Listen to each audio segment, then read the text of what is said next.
de Librani, el Antiguo Oriente, y nosotros vamos a ver solamente los 2 primeros capítulos de la introducción. Sabemos que Mario Librani es un historiador italiano, esto nos va a servir, que este manual está escrito en la década del 70. Otro dato que es importante que tengamos en cuenta para hacer un poco de contexto. En tanto fue escrito en Italia en la década del 70, obviamente si lo tenemos que ubicar historiográficamente lo vamos a ubicar dentro de un marxismo italiano siendo eso el mismísimo misterio de la posguerra, o sea, una cosa gramsciana, postmarxista, postestructuralista, un montón de cosas que no me voy a poner a profundizar porque la idea es que simplemente tengamos un contexto y porque además tenemos poco tiempo para hacer este video.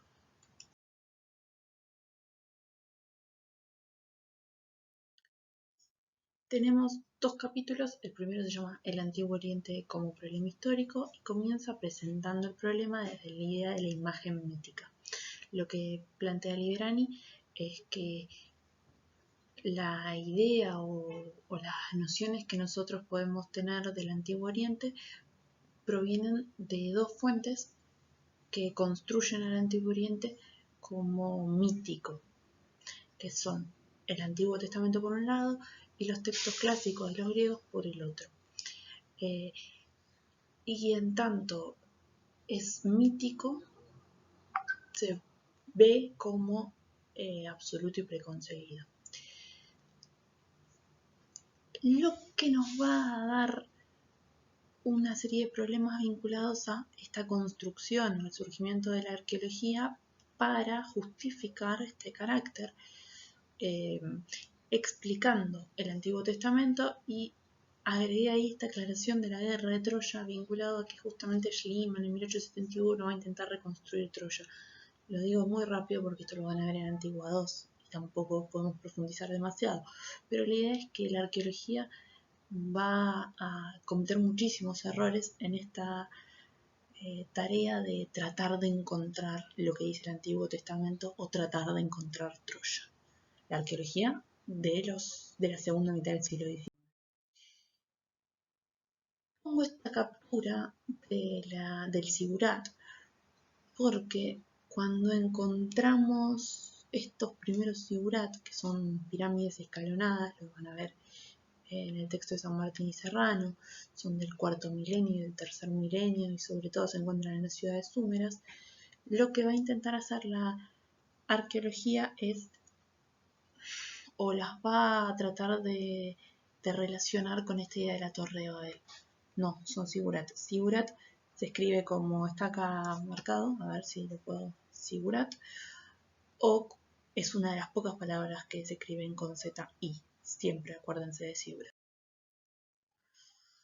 El segundo punto de esta primera introducción de Librani se llama las tendencias historiográficas, y lo que plantea Librani en este subcapítulo es la idea de que no hay suficientes historiadores que trabajen estos problemas, los problemas de la historia antigua de Oriente, y que la historia obviamente es historia y entre comillas quiere ser una ciencia, y entonces tiene que descartar el carácter mítico y tiene que generar ciertos criterios de normalización.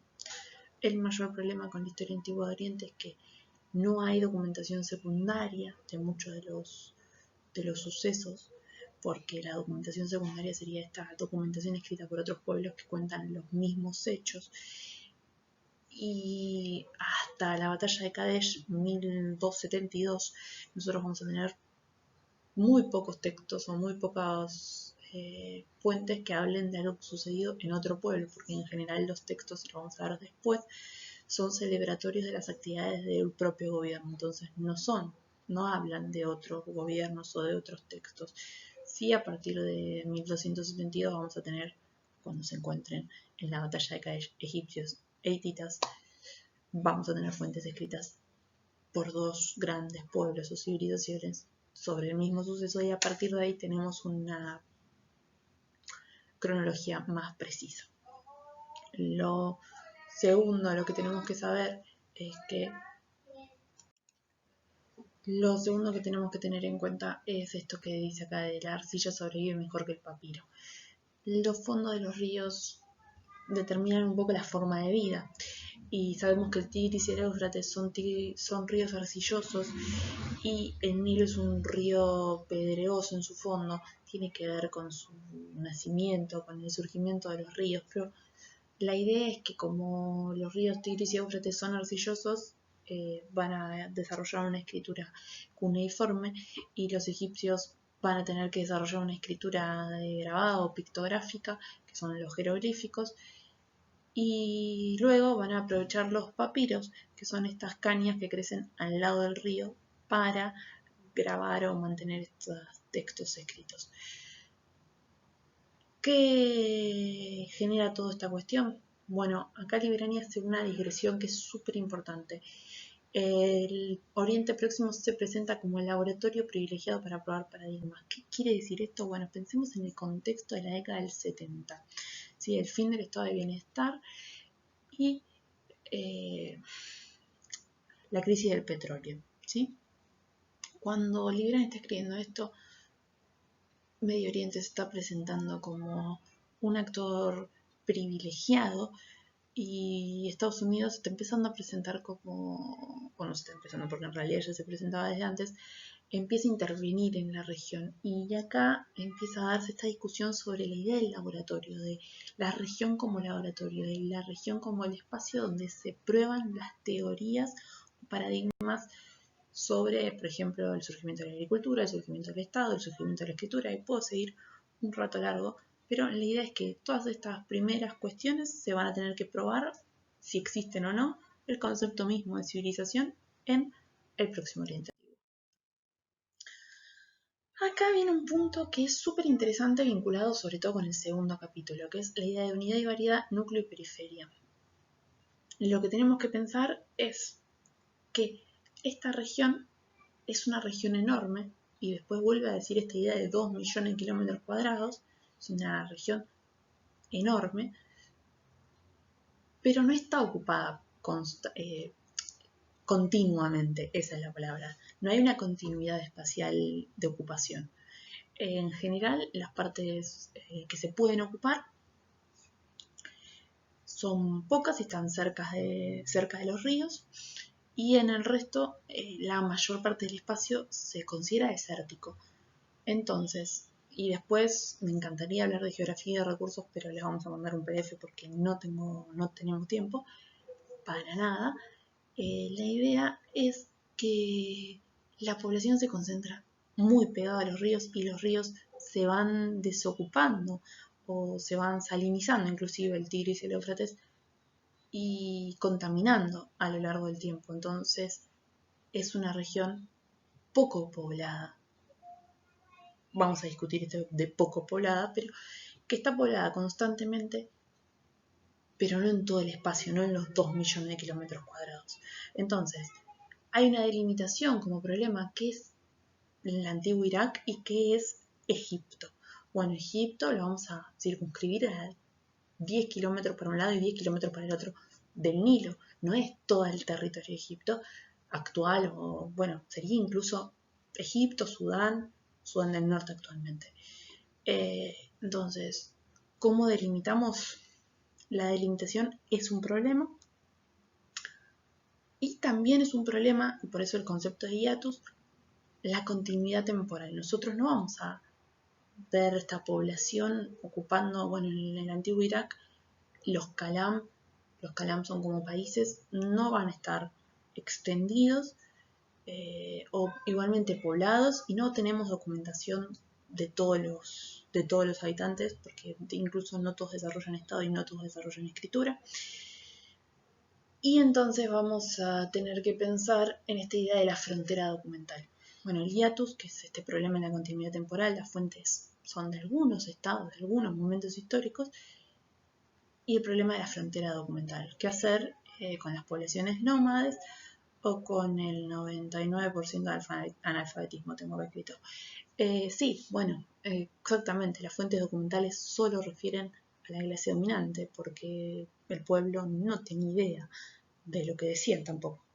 Entonces tenemos estas fronteras documentales y la historiografía se está preguntando al día de hoy qué hacer.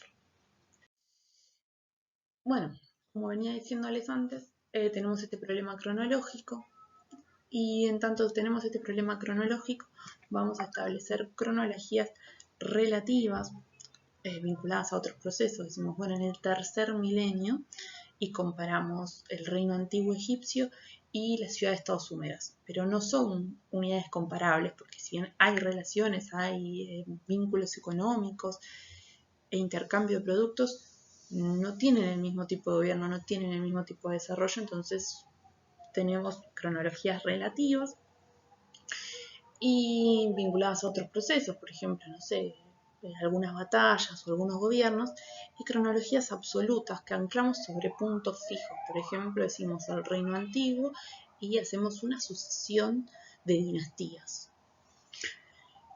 Los arqueólogos usan estratigrafía. Yo propuse ver la página 28 del texto de Liberani, en el que se establece nuestra estratigrafía. Estratigrafía son el estudio de los estratos. ¿Qué teníamos que decir con respecto a las estratigrafías? Las estratigrafías son muy lindas en la arqueología, pero como bien digo, tienen que adecuarse con las fuentes documentales y los arqueólogos saben cepillar piedritas, pero sin el anclaje, sin el proceso, sin el apoyo documental que pueden dar los historiadores, hacen macanas. Y esto es importante porque, como decía en este mismo resumen, las técnicas termolumínicas, es decir, el carbono 14, no sirven para este tipo de periodos porque son muy cercanos y tenemos que tener un gran nivel de detalle. Vamos a tener un montón de problemas vinculados a la estratigrafía. Por ejemplo, ciudades como Uruk. Uruk es una ciudad-estado súmera, tal vez la más antigua, por eso Uruk significa incluso ciudad vieja, que tienen montones de capas. ¿Qué quiere decir que tengan tantos estratos? Bueno, tenemos un montón de teorías al respecto y no tenemos una respuesta. ¿Cómo se concibe una secuencia cronológica histórica?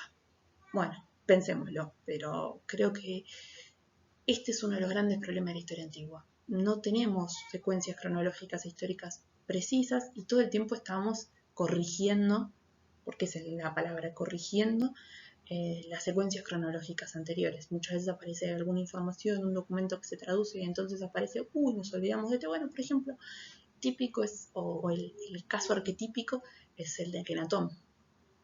¿Y qué hacemos cuando aparece un faraón que estuvo borrado por la historia? Bueno, charlemos. Acá vamos a decir, esto es importante, cómo se identifican los años, ¿no? La sucesión de años de tres maneras.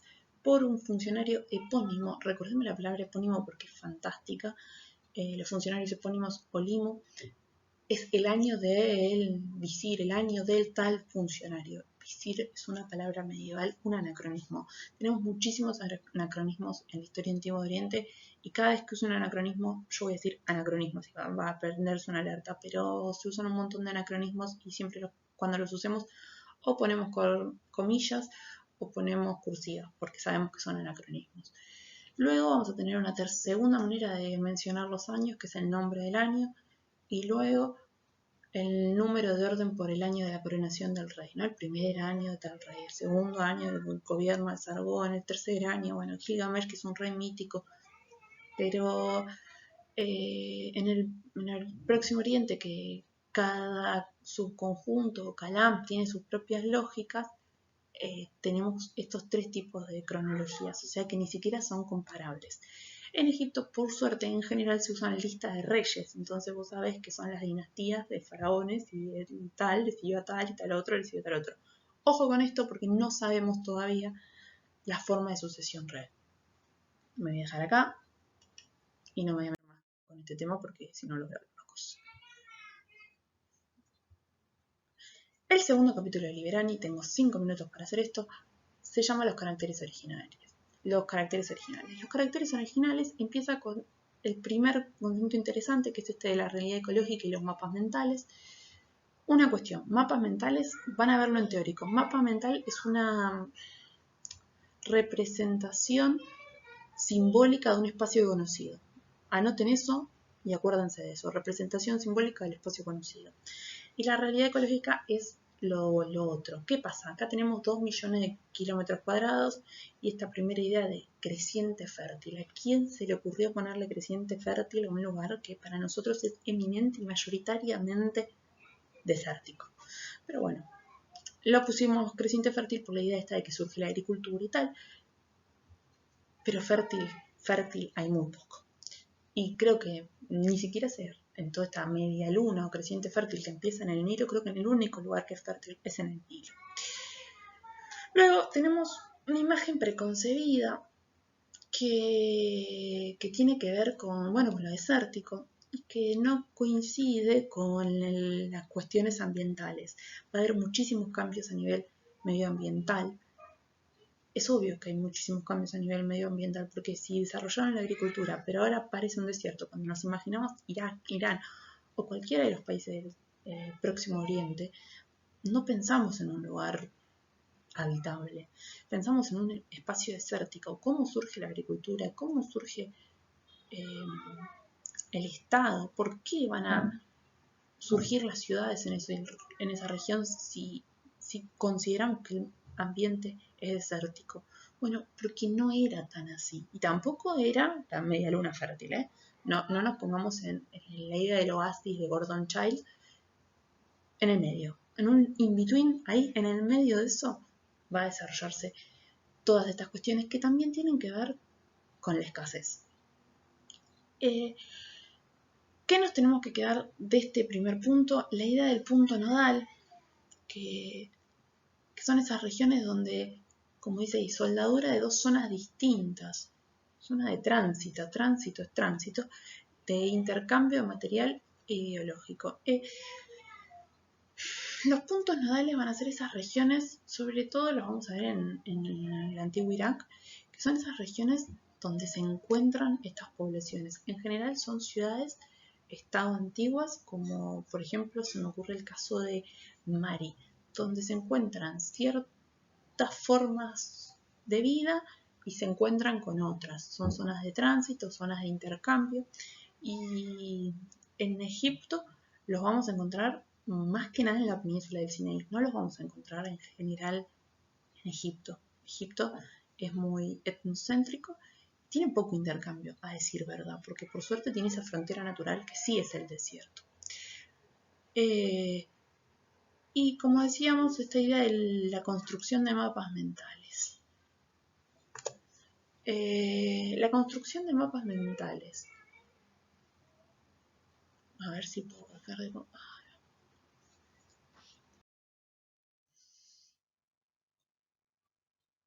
¿Para qué sirve el mapa mental? El mapa mental, tenemos que pensar el mapa mental como ese lugar, o no.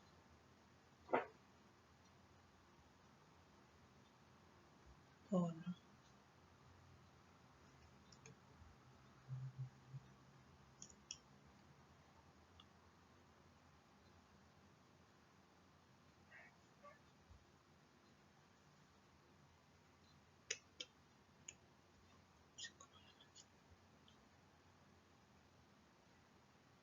A ver, tenemos que pensar el mapa mental, como les decía, como esta idea de la representación del espacio conocido. El mapa mental, las personas en la antigüedad no se desplazaban mucho en el espacio. Podías vivir toda tu vida solamente conociendo como muchísimo 10, 20 kilómetros.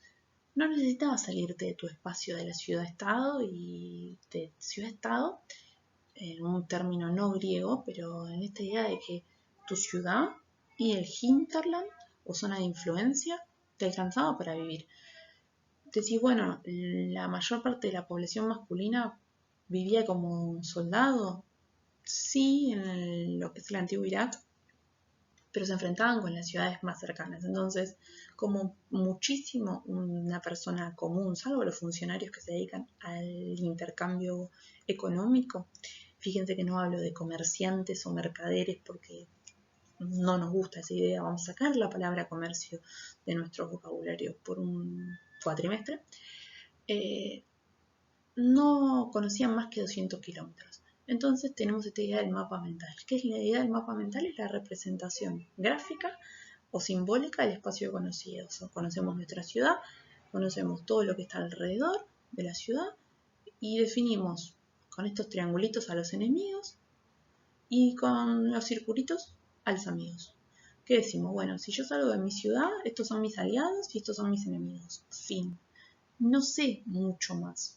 Y las personas no necesitaban saber mucho más, pero sí necesitaban saber dónde estaban parados, cuál es el devenir del río, que se ve muy claramente, y dónde están los enemigos y los aliados. ¿Qué podemos decir de todo esto que veníamos para ir cerrando? Hay regiones que vamos a llamar ecuménicas, que son estas regiones que tienen agua, tierra fértil y se pueden explotar y que son discontinuas. Esto va a generar dos cuestiones que son fundamentales. Uno es la homeostasis, que es la autoconservación. En la medida que las comunidades se mantienen pequeñas, no crecen, no hay una explosión de poblamiento, de la población no crece tanto como para generar más necesidades porque no podría.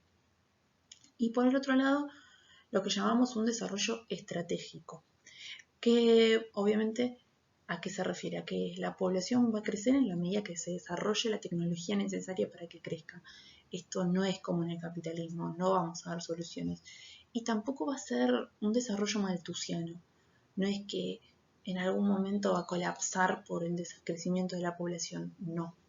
No hay un aumento de la producción de alimentos tan grande, ni hay un aumento de la población tan grande. Siempre es estratégico y muy lento. Es constante y lento. Acá puse datos de censos. Estas cosas, estos cuadros. ¿Cómo construyen estos cuadros? Misterio. Son muy lindos y nos gustan mucho, pero misterio. Me voy a saltear esto. Quiero decirles dos cosas para ir cerrando este video. La primera, para ir cerrando y terminando con el texto de Liberani. 4. Modo de producción. El texto de Liberani es muy confuso. ¿Por qué es muy confuso? Porque el modo de producción asiático es un desastre. Y cuando quisimos salvar este problema y hablamos de, no sé, un modo de producción tributario, ¿no? Samiramin y todos estos desarrollos de la posguerra, quisimos meter otro nuevo concepto y a Liberani, bueno, le costó introducirlo, porque fíjense, acá les pongo un fragmento del texto que es horrible, que es el de formaciones económicas. Y entonces nos va a servir pensar un modo de producción tributario como base y dos formaciones económicas, sobre todo en el antiguo Irak, uno al que vamos a llamar palatino, una economía palatina y una economía doméstica, y en Egipto es eminentemente palatino la idea del modo de producción o la formación económica. Es un modo de producción tributario, todas las personas subsisten porque tributan algo. Y en general en estas regiones es trabajo. Trabajo en las tierras de quién? En las tierras de el palacio, en el caso de y de los dioses, ¿no?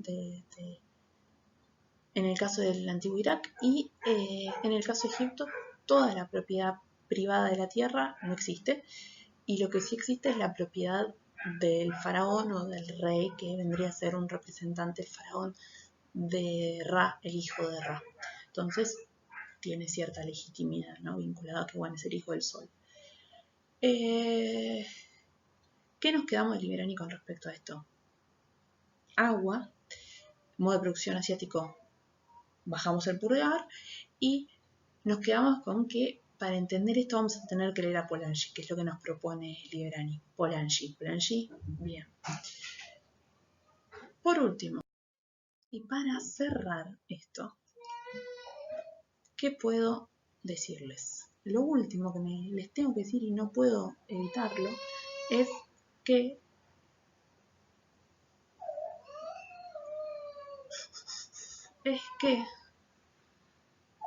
me falta el último punto que tiene que ver con fuentes. Todas las fuentes escritas que vamos a encontrar son de carácter ideológico. No existe la idea de historia como tal, y como no existe la historia como tal, los documentos escritos todos son de carácter político y celebrativo. No vamos a encontrar textos que analicen críticamente un gobierno. Hay algunas lamentaciones y algunos géneros literarios muy específicos de los momentos malos, pero en general todos los textos van a ser muy positivos e ideológicos vinculados a la ideología real. ¿Por qué? Porque muy pocas personas manejan la escritura, son escribas, son funcionarios y son todos funcionarios del Estado. Entonces no hay la idea, incluso San Martín creo que es el que propone la idea, el texto de San Martín y Serrones en el manual, propone la idea de que sacerdote y funcionario es equivalente en la historia antigua de Oriente. No hay una posibilidad de separarlos. Y esto es algo fundamental que tenemos que entender, porque no son documentos escritos de forma crítica ni por personas separadas del poder político. Siempre son textos de funcionarios, escribas o funcionarios sacerdotes. Entonces no hay cartas o cosas que, bueno, las cartas van a ser también de funcionarios. Entonces no existen géneros que no sean, y existe un sentido de la historia, que esto es fundamental y que no quiero dejarlo sin decir, cuya transmisión es eminentemente oral y cultural. Y lo podemos ver en el texto del Antiguo Testamento, para ir cerrando, ¿no? Lo podemos ver, el Antiguo Testamento recupera el texto de Génesis, el libro de Génesis, recupera esta historia mítica compartida. Entonces, esto nos refiere que existe un sentido de la historia colectivo, mítico, pero existe, y tiene una transmisión eminentemente oral, que queda asentada de alguna manera en el Antiguo Testamento.